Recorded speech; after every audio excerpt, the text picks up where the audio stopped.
UC Medical Center doctors gave a very positive update on Damar Hamlin's health on Thursday. The NFL reportedly will not resume the Bengals-Bills game, and the Bengals play a game against Baltimore in Week 18. I'm joined by Joe Goodberry to talk about all of those topics. You are Locked On Bengals, your daily Cincinnati Bengals podcast, part of the Locked On Podcast Network, your team every day.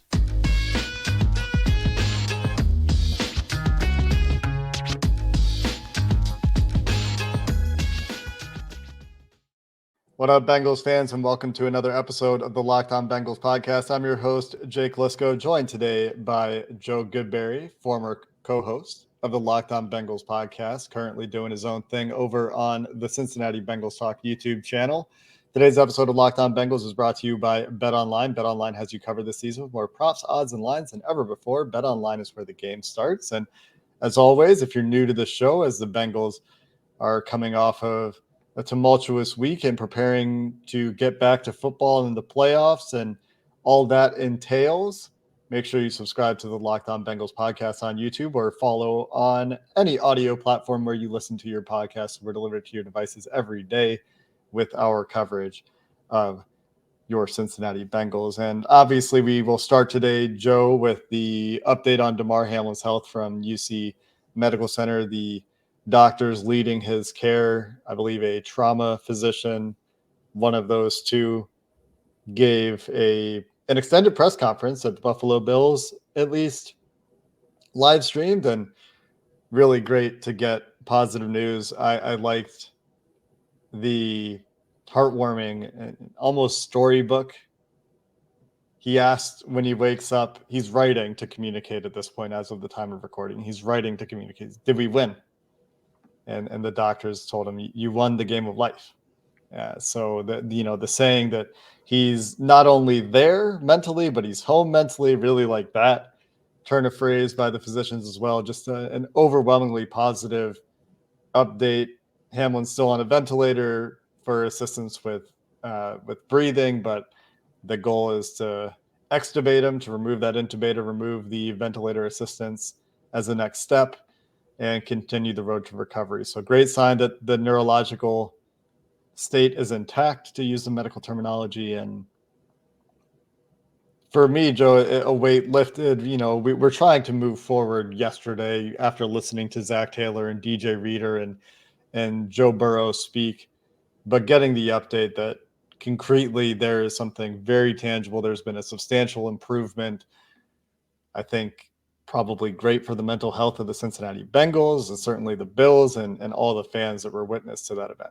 Yeah, I think that's what I took away. Definitely was. I think it was Dr. Knight and Dr. Prince. They seem to be upbeat. They seem to be, excited to bring the news. So I think if everyone sees that and everyone can come away with, okay, you never get the thumbs up as he's leaving the field, as Damar Hamlin's leaving. So you never get that closure. Even we've seen some terrible injuries in the past, but usually you get that and you go, okay, we know that there's at least some form of he's going to be all right.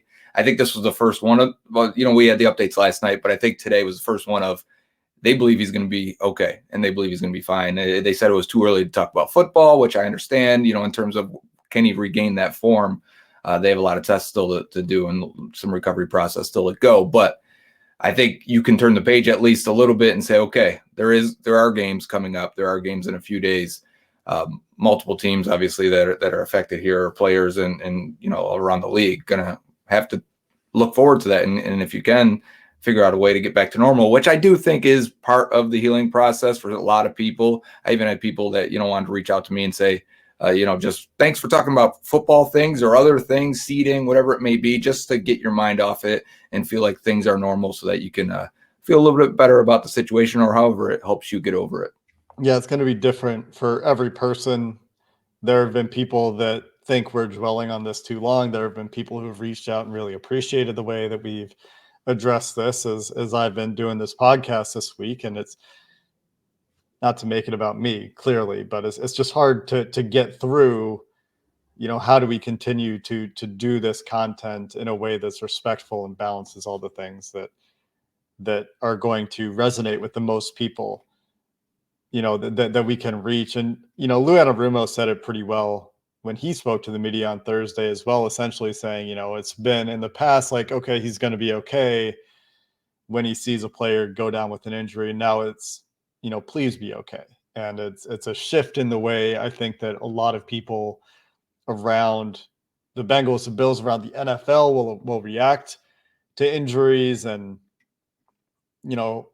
also echoing what Lou Anarumo said, hopefully we never see it again. I've said that, of course, all along, and that's very obvious. Dr. Pritz and Dr. Knight were those names. Good recollection there from UC Health. And again, I think I've said this on the podcast this week. I am very proud to have worked with UC Health back in the day in a previous life, in a previous job with a major project, and have a lot of high esteem for that medical organization. And, obviously this doesn't do anything but elevate that opinion. They also spoke glowingly, in case you did miss that press conference, which perhaps you didn't, and this is redundant for you. So if that's you, sorry, but they spoke glowingly of the way medical staff on the field reacted.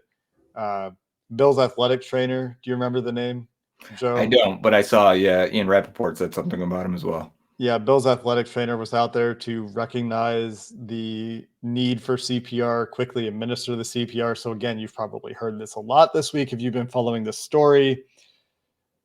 High quality bystander CPR in the case of an event like this, a cardiac arrest, is instrumental in survival rates.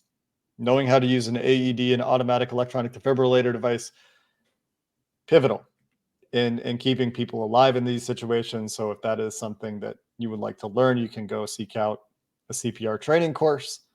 Many people have talked about this. This is, again, not novel, just repeating what I thought was nice ideas from others. And they did clarify as well that he only had to be resuscitated once. It wasn't, remember the original report was that it was twice. They wanted to clarify that. His uncle had said twice. The next day, Jordan, I don't remember his last name either. His marketing rep gave an interview and clarified that it was only once, and the doctors, again, like you said, clarifying that there was one resuscitation. Also on Thursday, reports in the morning were that the league was leaning toward no contest. And around the time of recording this podcast, which is about noon my time, 3 Eastern time, AP reports that the game will not be resumed, which people are, and I think probably rightfully assuming means that the game has been deemed or will be deemed a no contest, which certainly I think has some impacts that we can talk about. We can talk a little bit about the fairness component of things. That has been a big conversation point, certainly. So we'll do that coming up next. Today's episode of Locked On Bengals is brought to you by PrizePicks, which we've been telling you about all season this year. And it's really easy.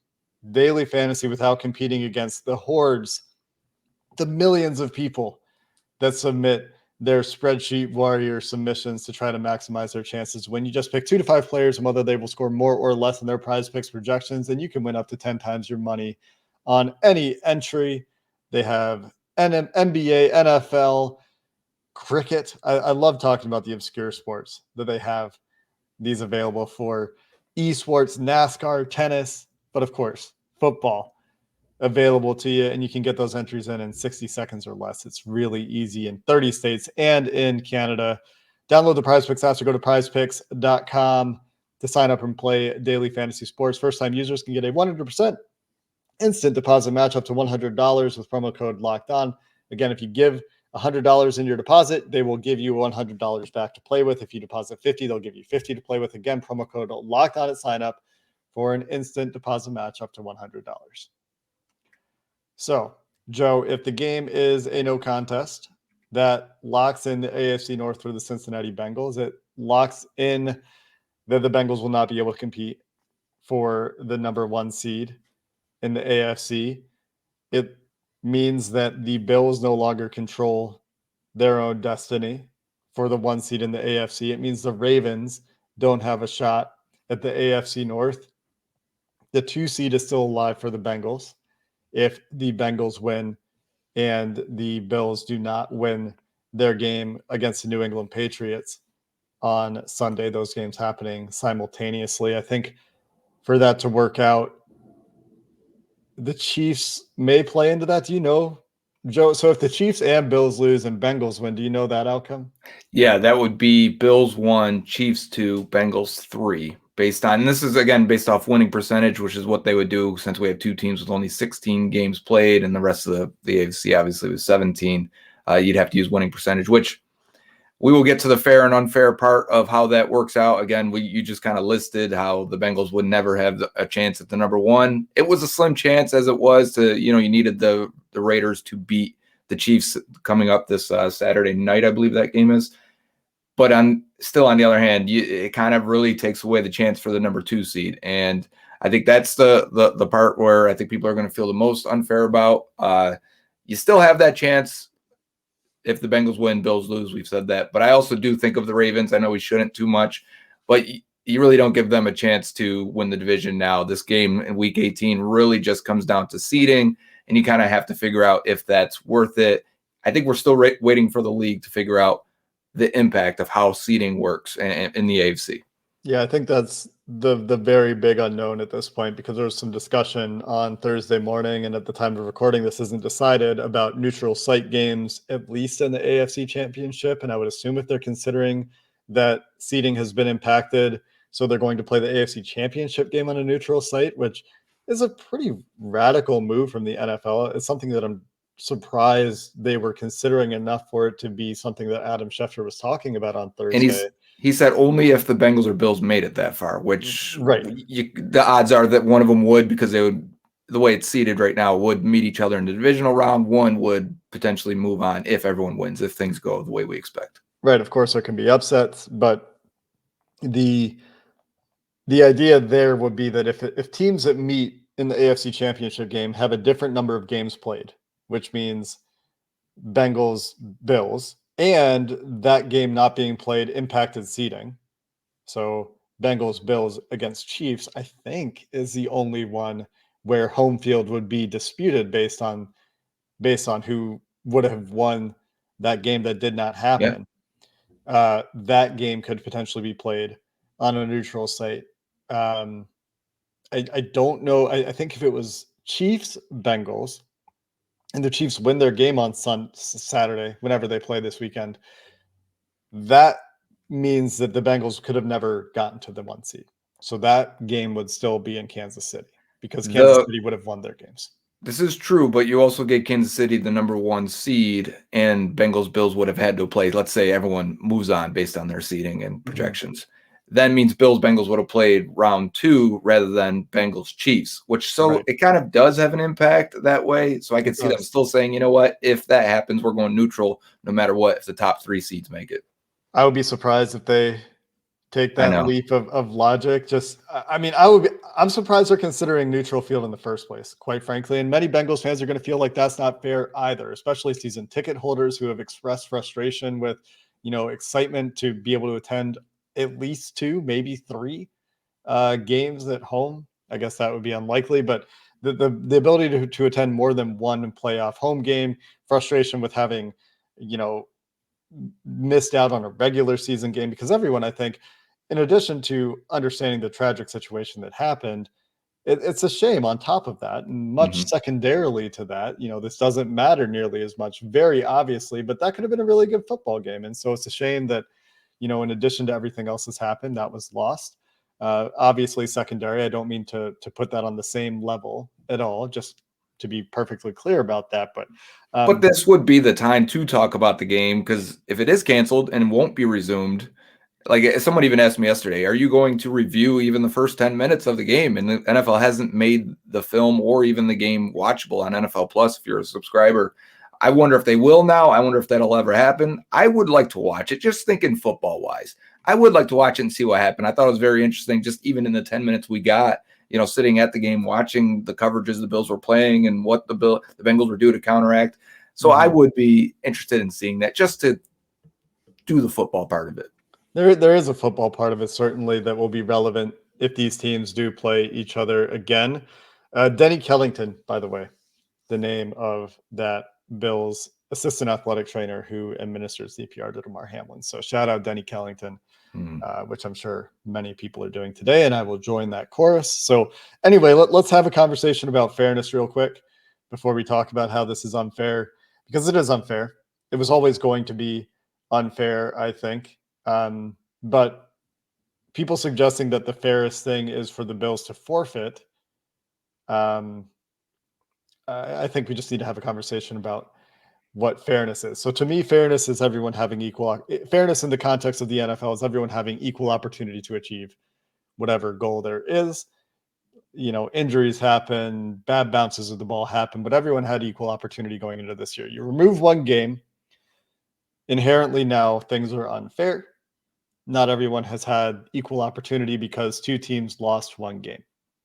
That impacts the Ravens, of course, as we've discussed. That impacts the Bills, who lose their hold on the 1 seed, as we've discussed. That impacts the Bengals, who don't have their chance for a head-to-head victory over the Bills, which would put them ahead of the Bills in the playoff standings. That impacts the Chiefs in an unfair way, in that it puts them in the driver's seat for the 1 seed. It's a good outcome, quote unquote, for the Chiefs. It's not fair. Is fairness the most important thing? Is a question that I think people ought to be grappling with. In most circumstances, when we talk about sports, fairness is the most important thing. That's part of what makes sports great, in my opinion, is that they are meant to be fair. I think that there are some circumstances where fairness is not the most important thing. And I'm not going to sit here and try to convince people, I guess, because, I think people have very powerful opinions about what should be happening here. My opinion is probably that fairness is not the most important thing right now. I think it's still very important. I think finding the most fair outcome is important within consideration of the circumstances. Yeah, you're never gonna perfectly make it fair again, and I think they're accepting that by not continuing this game, but they are also looking at all options to get fairness or competitive balance. I guess those go hand in hand, especially when talking about sports, trying to get that as close as possible, or to the point of it impacting maybe all of the teams or in the AFC, or impacting all of the teams that had a chance at the number 1 seed. And I think that's why we've seen reports today as well that said the NFL could explore the option of adding an 8th AFC playoff team. This would give nobody a bye week. And then the Bengals, Bills, and Chiefs all have home games. And I don't know if this links with the previous reports of neutral sites, but you could see if you're like, okay, no AFC championship game, if those teams make it, neutral field. And there's 8 playoff teams. The Chiefs would have to play week 1. I mean, just looking on the surface, that seems like a fair way to do it. Now, is that fair for the teams that now have a chance to get into the playoffs as an 8th seed and maybe put guys on IR or started a backup quarterback maybe when they thought they were out? Mm-hmm. Again, everyone's impacted in some way of some unfairness here. Even the Chiefs, probably not as a team, but the fans of thinking a neutral site game, no, that should be our AFC championship playoff game in Kansas City for the 5th year in a row. Well, I mean, if that's all you're losing, then you're probably getting the better end of it. But that would be impacting, probably, just looking at the standings, 11 teams going into the final week. It makes a lot of these games more important. I could see the league liking that. I could see networks and the league saying, hey, we lost a big game. We lost a lot of sponsorship opportunity that in Bengals-Bills. We're adding that game now as a playoff game. Maybe ESPN even carries that, whoever it may be. It's obviously not Bengals-Bills, but you carry an extra game there. You find a way to regain some of that revenue if you lose any. Looking at it from a league perspective, again, all this pales in comparison to the health of Damar Hamlin. I think we all understand that, but since it seems like we're turning the page to talk about football, all of these options are being considered, it seems. Yeah, I am a little bit encouraged that the league seems to be, through various leaks, considering some of these more creative outcomes. I think that a lot of people think the game should be resumed. A lot of people think the Bills should forfeit the game. I will point out, I guess, that the Bengals didn't want to continue that game either. I would encourage you to listen to Joe Burrow and DJ Reader when they talk about what their experience was. DJ Reader in particular, to me, doesn't feel very clear on playing this weekend. At least yesterday he didn't. He says he's going to play. Didn't feel like he could answer whether he wanted to play. Yeah. And, explain that away however you want. I'm choosing to listen to what was said. And I think that listening to the players right now, which we should always do, is more important. And I was just going to add that it was mixed feelings within the fan base too. I mean, you can see the way you get comments on social media, but even in the stadium, the murmurs, talking to people around you, some people were like, yeah, this game's done. There's no way they can play. Like, and right away, this isn't within, the 5 to 15 minute window we had. Like right away, people were like, whoa, they're not going to keep playing this. This looks terrible. Look at the players' faces. I was sitting with former players as well, and it was split between them. One guy was like, yep, that's it. Game over. There's no way the guys can go out there. Well, someone else was like, strap them up. You got to go. We've seen crazy things before. So it's going to be a fractured opinion no matter what. So you just got to make a decision, hope for the best, and hope for the most fair, consideration here. And I'm with you. Like, the fact that they're even considering these options is positive to me, because the NFL can do whatever they want. People are bringing up rules and what Goodell has to do, this and that. Listen, the league can make it up as they go, as we've seen before. And it seems like they are. But if they're trying to do it in a competitive way, then I can get behind it. They can and they will. And there's a football game on Sunday. And there's another point that I want to make here. So we'll wrap up the show talking a little bit about this Bengals-Ravens game coming up in Week 18. Today's episode of Locked On Bengals brought to you by BetOnline, your number one source for sports betting info, news, stats, news, and analysis. You can get the latest odds and trends for every professional and amateur league out there, from pro football to college bowl season and basketball. Sorry, we're in basketball season, not baseball season. They've got it all at betonline.net. They're the fastest and easiest way to get your betting info. Head to the website today or use your mobile device to learn more. BetOnline is where the game starts. Week 18 game, certainly something to talk about. Before we get there, really quick point. This Bengals team last year won 2 road playoff games to go to the Super Bowl. This Bengals team this year is 6-3 on the road. They've had some tough wins on the road. They're 6-1 at home. They've been great at home. The start to that game against the Bills was very promising. Point of this is that if you feel like you've been robbed of a home game, maybe you have. And that stinks. I'm sorry. I mean, not for myself, but I'm sorry that you've lost something if you're feeling that way.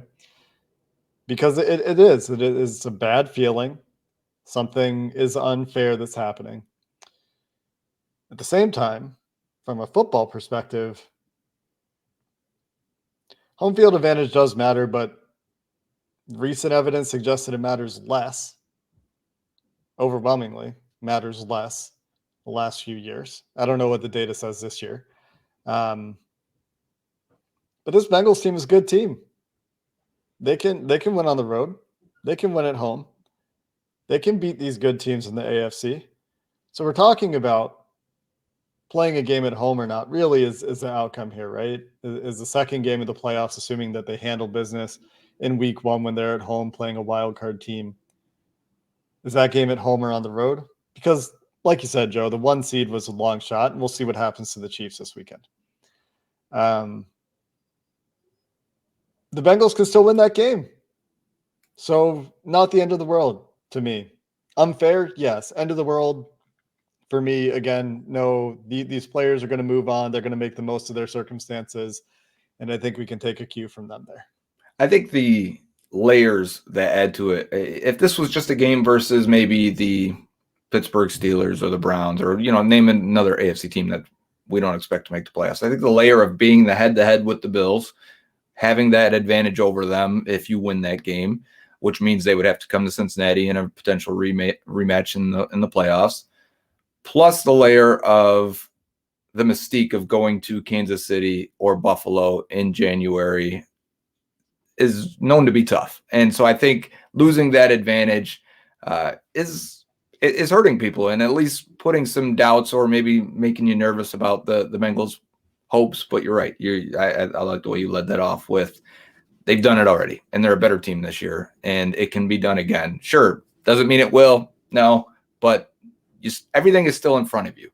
Ultimate goal, how you started this in terms of fairness, do you still have the chance of it obtaining what you set out to achieve? You do.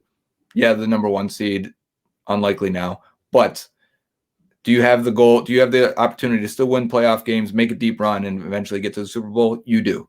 It just may be slightly more challenging than it could have been. Yeah, and we'll see what happens with the neutral site games, right? Maybe there True. is no going to Buffalo and the mystique of Buffalo in the winter. And I do think and hope, and we didn't talk about this earlier, that they're also considering what happens if the Bengals and Bills meet in the second week of the playoffs.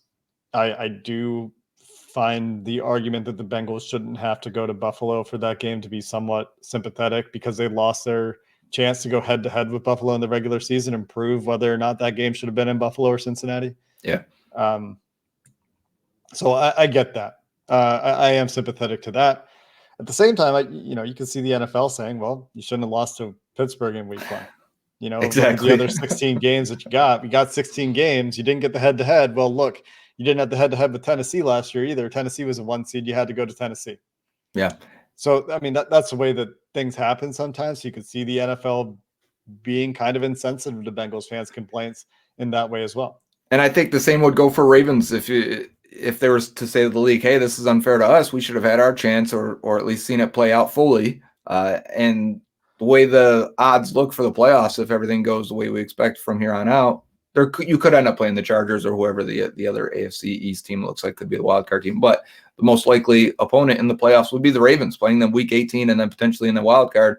Baltimore, you will get your chance. If you believe you've been slated or you should be the AFC division winner, you will get your chance to beat the Bengals, not just once, but twice. Not that one matters much, helps in seeding, but you will get your opportunity again. And it sounds like you'll get it, if everything goes the way we expect.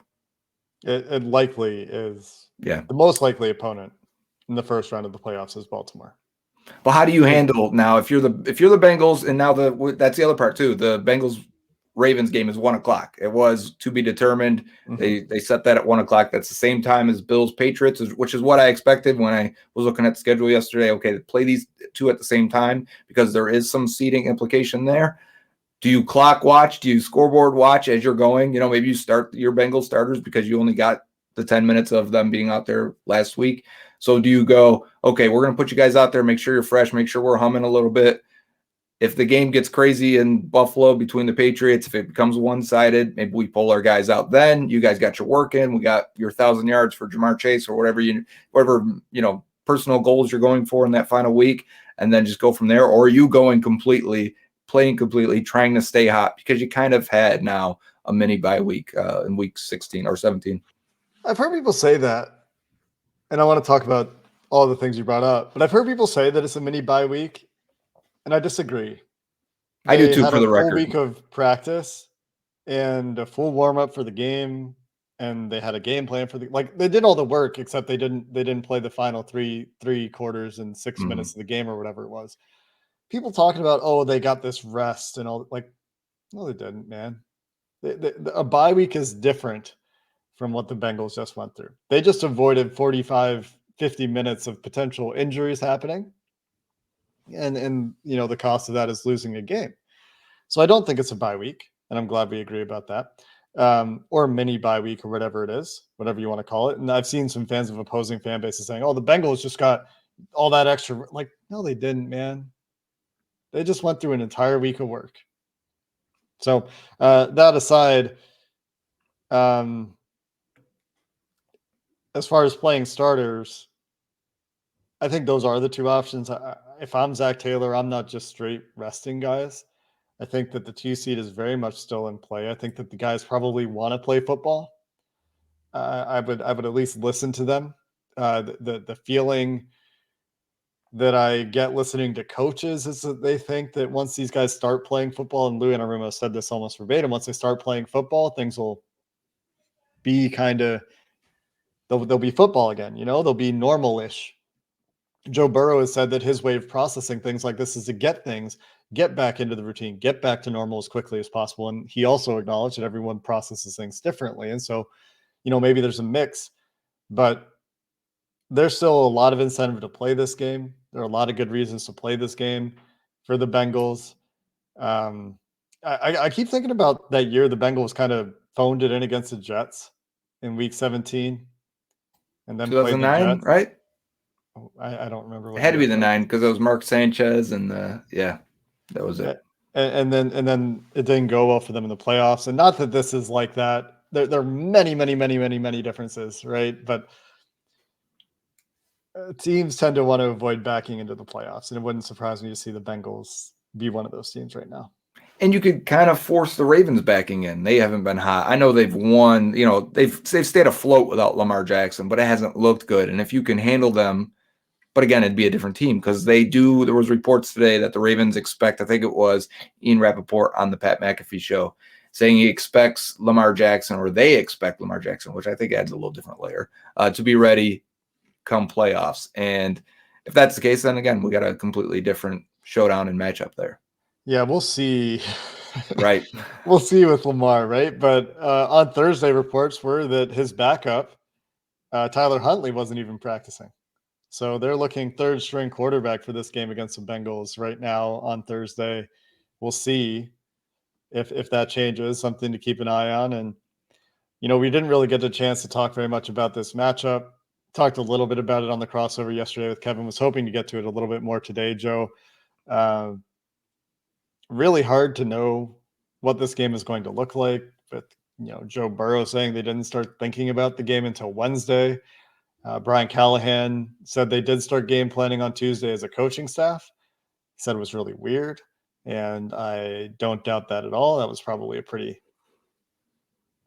eerie feeling to be working on a game plan on Tuesday for those guys, but it seems like they're going to go out there and try to play football, and we'll get a good look at this team against a good defense. The Ravens defense is like the Patriots, like the Bills, been on fire really since their bye week. Kevin mentioned yesterday, since their bye, giving up less than 14 points per game, somehow managing a winning record in that time, I think.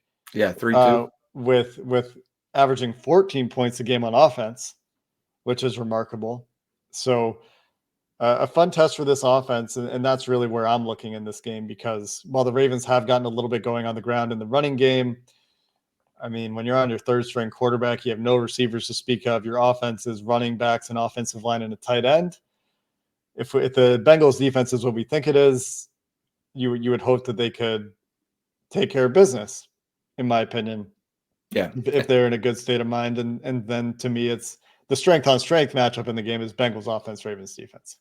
Yeah, and looking at the Ravens practice report, they had a lot of veteran rest days or guys coming back from injury. They're giving them extra time. It looked, now just off the injury report, it looked like they're thinking like, okay, it is what it is. Let's get to the playoffs and get these guys healthy for that, which the Bengals may use the same mindset. Guy like maybe Sam Hubbard, you don't push him. You just let him, give him an extra week. That'd be great. Maybe even Trey Hendrickson, whatever, even though he's not on injury report anymore, I'm sure the guys are dealing with things that are not on the report. Bengals look fairly healthy, or as healthy as you probably can be heading into the playoffs at this point in the year.